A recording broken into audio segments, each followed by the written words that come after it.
আবু হেনা রাজ্জাকি, এখন ধরেন অন্তর্বর্তী সরকার নিয়ে তো আলোচনা করলাম, এখানে অন্য বড় স্টেক হোল্ডার আছে রাজনৈতিক দলগুলো, বিশেষ করে বিএনপি জামাত এখন বড় স্টেক হোল্ডার।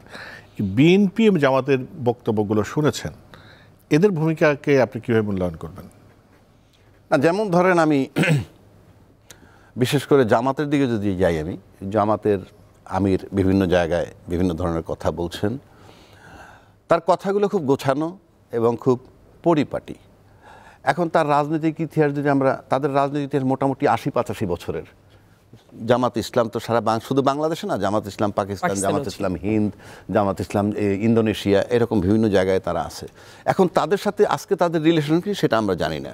তবে একটা বিষয় আমি দেখি যে ১৬ বছর আগে জামাতের বক্তব্যের ধরন আর আজকের বক্তব্যের ধরনের ভিতরে আমি অনেক পার্থক্য পাই। এখন এটা কি শুধু জামাতের আমিরের পরিবর্তন নাকি টোটাল জামাতের পরিবর্তন, সেটা একটা ব্যাপার। আরেকটু আগে যেটা আমি বলছিলাম, হয়তো আমার ছোট ভাই ও হয়তো কি ভাবতে পারে আমি জানি না, আমরা এই যে এখন যে সরকারটা আছে তার আশপাশ দিয়ে যদি যাই, তাহলে আমরা একটা গন্ধ পাই যে এই সরকারের সাথে বা সরকারের জামাতে যেভাবে কোঅপারেট করে, ঠিক অন্য দলটার কোঅপারেশন এই সরকার পাচ্ছে বলে আমার কাছে মনে হয় না। কেন মনে হয় না? যেমন ধরেন রাষ্ট্রপতিকে যখন অপসারণ করতে গেল এই ছাত্ররা, তখন কিন্তু অপসারণ করতে পারেনি।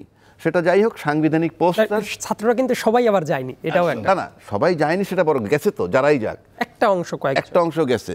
কিন্তু সেটা কি উপদেষ্টা যেতে নিষেধ করছিল? তাও তো না। কিন্তু কথা সেখানে না, কথা হলো রাষ্ট্রপতিকে প্রোটেক্ট করা। তখন আর্মি প্রোটেক্ট করছে, পুলিশ প্রোটেক্ট, ভালো কথা।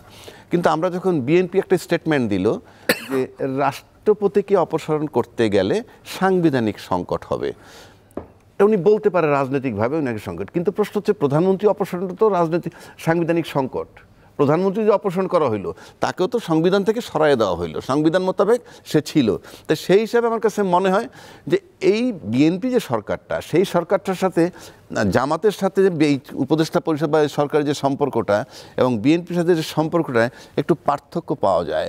এবং সেটা একটা মাত্র কারণ যে বর্তমানে যে অবস্থা, তাতে যে কোনো ফর্মে নির্বাচন দেখ একটাই মাত্র দল বিএনপি জয়লাভ করবে, এতে কোনো সন্দেহ নাই। সেক্ষেত্রে বিএনপি যেভাবে সরকারটা আগাচ্ছে, যে কথাটা আমি আগে বলতেছিলাম যে স্থানীয় সরকার একটা বিরাট ইম্পর্ট্যান্ট জায়গা, এবং পাশাপাশি কয়দিন একটা কথা বলছে আপনার জাতীয় নাগরিক কমিটির নাসিরুদ্দিন সাহেব, উনি বলছেন তরুণদের পরিকল্পনায় যদি কেউ বাধা দেয়, সেক্ষেত্রে ব্যালট বিপ্লবের মাধ্যমে তাদের কবর রচনা করা হবে। এই যে ব্যালট বিপ্লব, ফার্স্ট ক্লাস কথা, ব্যালট বিপ্লব মানে ভোট, কিন্তু ব্যালট বিপ্লবের মাধ্যমে কবর রচনা করা হবে, তার মানে অ্যাবসোলুট করতেছে যে ব্যালট বিপ্লবে তারা বিজয়ী হবে।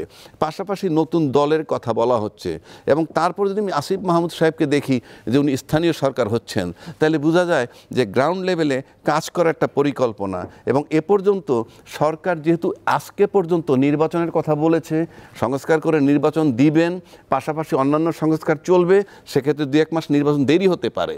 বাট পার্টিকুলার যেমন আমি এই স্টুডিওটা বানাবো, এই স্টুডিও বানাইতে হলে আমি কী বলবো, ভাই আসেন স্টুডিও বানাবেন, ওকে, বানাইতে কত টাকা লাগবে এত, এই কোয়ালিটির জিনিস কতদিন লাগবে এত, এগুলো কিন্তু বলতে হবে, মূল্য কত, সময় লাগবে কত, বলতে হবে। তারপরে আপনার সময় বাড়তে পারে, কমতে পারে। তো সেই হিসাবে আমি মনে করি 3 মাস মানে 100 দিন যাওয়ার পর রোডম্যাপ দিতে পারবে না, এই বিষয়টা আমার কাছে একটু দূরভিসন্ধিমূলক মনে হয়, এই কারণে যে পাশাপাশি একটা ইনডাইরেক্ট ইন্ডেমনিটি অধ্যাদেশ করার জন্য পরিকল্পনা নিচ্ছে সরকার।